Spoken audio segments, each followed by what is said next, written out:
அனைவருக்கும் வணக்கம். இந்த வீடியோ பதிவுல நம்ம என்ன பார்க்குறோம்னு கேட்டீங்கன்னா, இசட் டிரான்ஸ்ஃபார்ம் அதிலிருந்து ஒரு சிம்பிள் எக்ஸாம்பிள் பார்ப்போம். ஸோ கொஸ்டின் என்ன குடுத்திருக்கோம்? Find Z transform of 1/n+1 n+2 குடுத்திருக்கு. ஸோ நமக்கு இசட் டிரான்ஸ்ஃபார்ம் ஆஃப் 1/n+1ன்னா நமக்கு வேல்யூ தெரியும். இசட் டிரான்ஸ்ஃபார்ம் ஆஃப் 1/n+1 அப்படின்னா ஆன்சர் என்னன்னு கேட்டீங்கன்னா, இசட் log ஆஃப் z/z-1ன்னு தெரியும். அதே சமயத்துல Z டிரான்ஸ்ஃபார்ம் ஆஃப் 1/n+2 இருந்துச்சுன்னாலும் வேல்யூ தெரியும். Z² log of z/z-1 plus Z. So இந்த 2 வேல்யூ தெரியும். ஆனா காம்பினேஷன் ஆஃப் 2 2யும் கம்பைன் பண்ணி குடுத்திருக்காங்க. அப்ப 2யும் கம்பைன் பண்ணி குடுத்திருக்காங்கன்னா அத பிரிக்கணும். ஸோ பிரிச்சோன்னா நம்மளால போட்டுக்க முடியும். பிரிக்கிறதுக்காக என்ன சார் டெக்னிக் யூஸ் பண்றோம்னு கேட்டீங்கன்னா, by method of partial fraction method. சரிங்களா? ஆல்ரெடி நம்ம நெறைய இடத்துல பார்த்திருப்போம். Partial fraction method. ஸோ அது என்ன சார் பார்ஷியல் ஃபிராக்ஷன் மெத்தட்னா, அதாவது 1/n+1 இன்டு n+2ன்ற டெர்ம எப்படி சார் பிரிக்கலாம்னு கேட்டீங்கன்னா, a/n+1 பிளஸ் b/செகண்ட் டெர்ம் n+2ன்னு பிரிக்கலாம். இது எது கீழ வருது சார்ன்னு கேட்டீங்கன்னா, simple fraction or proper fraction சொல்லுவோம். இது என்னன்னு சொன்னா ப்ராப்பர் ஃபிராக்ஷன். அது என்ன சார் ப்ராப்பர் ஃபிராக்ஷன் அப்படின்னா, ப்ராப்பர் ஃபிராக்ஷன் இருக்கு, தென் இம்ப்ராப்பர் ஃபிராக்ஷன் இருக்கு. Improper fraction. சரிங்களா? அது என்ன சார் ப்ராப்பர் ஃபிராக்ஷன்னா, numerator degree less than denominator டிகிரியா இருக்கணும். Numerator degree less than denominator டிகிரியா இருந்துச்சுன்னா ப்ராப்பர் ஃபிராக்ஷன் சொல்லுவோம். சரிங்களா? அப்ப இங்க நியூமரேட்டர்ல என்ன சார் டிகிரின்னு பார்த்தீங்கன்னா, இங்க வேரியபிள் n தான். ஸோ n பொறுத்து செக் பண்ணணும். ஸோ மேல என்ன சார் இருக்குன்னா, n⁻0 இருக்கு. ஒண்ணுமே இல்லனாலும் n⁻0. கீழ சப்போஸ் கீழ இந்த டேர்ம் எக்ஸ்பேண்ட் பண்ணினா என்ன சார் கிடைக்கும்? ஒரு குவாட்ராட்டிக் ஈக்குவேஷன் கிடைக்கும். n² பிளஸ் 3n பிளஸ் 2ன்னு ஒரு குவாட்ராட்டிக் ஈக்குவேஷன் கிடைக்கும். அப்ப கீழ மேக்ஸிமம் டிகிரி என்ன சார்ன்னு கேட்டீங்கன்னா, n². மேல பவர் 0 இருக்கு. கீழ பவர் 2 இருக்கு மேக்ஸிமம். அப்ப இது என்னன்னு சொல்லலாம்? ப்ராப்பர் ஃபிராக்ஷன் சொல்லலாம். அதாவது நியூமரேட்டர்ல இருக்கக்கூடிய டிகிரியோட பவர் அதிகமா இருக்கணும். டினாமினேட்டர்ல இருக்கக்கூடிய டிகிரியோட பவர் குறைவா இருந்துச்சுன்னா, இது ப்ராப்பர் ஃபிராக்ஷன் சொல்லுவோம். அப்ப இம்ப்ராப்பர் ஃபிராக்ஷன் என்னன்னு கேட்டா ஆப்போசிட்டா இருக்கணும். நியூமரேட்டரோட டிகிரி கிரேட்டர் தேன் டினாமினேட்டரோட டிகிரியா இருக்கணும். இதுக்கு ஒரு எக்ஸாம்பிள் என்ன சொல்லலாம்னு கேட்டீங்கன்னா, சப்போஸ் n³ பிளஸ் 1 பை இதே n+1 n+2 குடுத்தோம்னா, இது இம்ப்ராப்பர் ஃபிராக்ஷன்.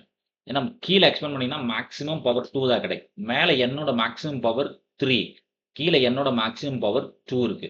அப்ப இது பார்த்தீங்கன்னா, இது இம்ப்ராப்பர் ஃபிராக்ஷன் சொல்லுவோம். அப்ப இம்ப்ராப்பர் ஃபிராக்ஷனா இருந்துச்சுன்னா, பாலினாமியல் டிவிஷன் யூஸ் பண்ணி அத ப்ராப்பர் ஃபிராக்ஷனா கன்வெர்ட் பண்ணிட்டு தான் நம்ம ஃபர்தரா புரோசீட் பண்ணணும்.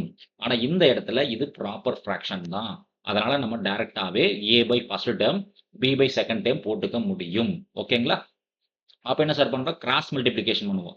அதாவது இந்த n1/n+1 n+2 தூக்கிட்டு போய் 2 பிளேஸ்லயும் மல்டிப்ளை பண்ணுவோம். இங்கேயும் மல்டிப்ளை பண்ணுவோம், இங்கேயும் மல்டிப்ளை பண்ணுவோம். அப்ப இங்க LHSல என்ன இருக்குன்னு பார்க்கணும். LHS என்ன சார் இருக்கும்? 1 மட்டும் தான் இருக்கு. அப்ப 1 எழுதிக்கலாம். இல்லைங்களா?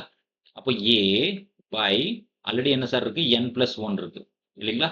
இந்த டைம் மேல மல்டிப்ளை பண்ணா என்ன சார் கிடைக்கும்? n+1 இன்டு n+2 மல்டிப்ளை பண்றோம்.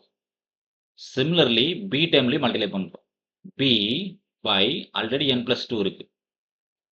அப்ப இந்த டைம் மல்டிப்ளை பண்ணுங்க. n+1 இன்டு n+2 மல்டிப்ளை பண்ணிட்டீங்க அப்படின்னா, என்ன சார் ஆகும்னு பார்த்தீங்கன்னா, டெர்ம்ஸ் கேன்சல் ஆகும். எந்த டெர்ம் கேன்சல் ஆகும்?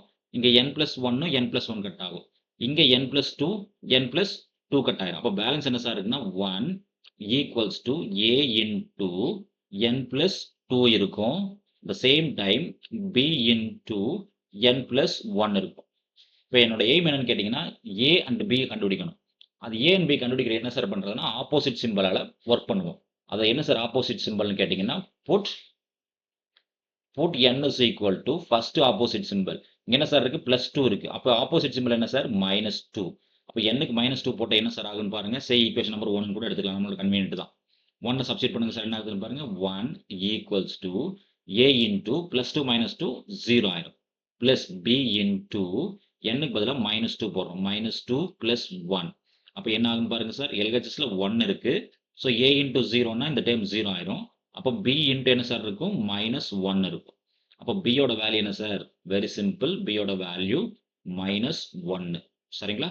இப்போ b க்கான வேல்யூ -1 கண்டுபிடிச்சிட்டோம். சரிங்களா? அதே 2வது கான்ஸ்டன்ட் கண்டுபிடிக்கணும் இல்லையா? So put n is equal to another opposite symbol. இங்க +1 இருக்கு சார். அப்ப என்ன போடணும்? -1 போடுவோம். இப்போ -1 போட்டு ஈக்குவேஷன் 1ல சப்ஸ்டிட்யூட் பண்ணுங்க சார். என்ன கிடைக்குதுன்னு பாருங்க. LHS 1 equals to a into n-க்கு பதிலா -1 + 2 + b -1 + 1 என்ன சார் ஆயிரும்? 0 ஆயிரும். அப்போ b டேர்ம் 0 ஆயிரும். அப்போ 1 LHSல ஈக்குவல் டு a இன்டு -1 + 2 என்ன சார் ஆயிரும்?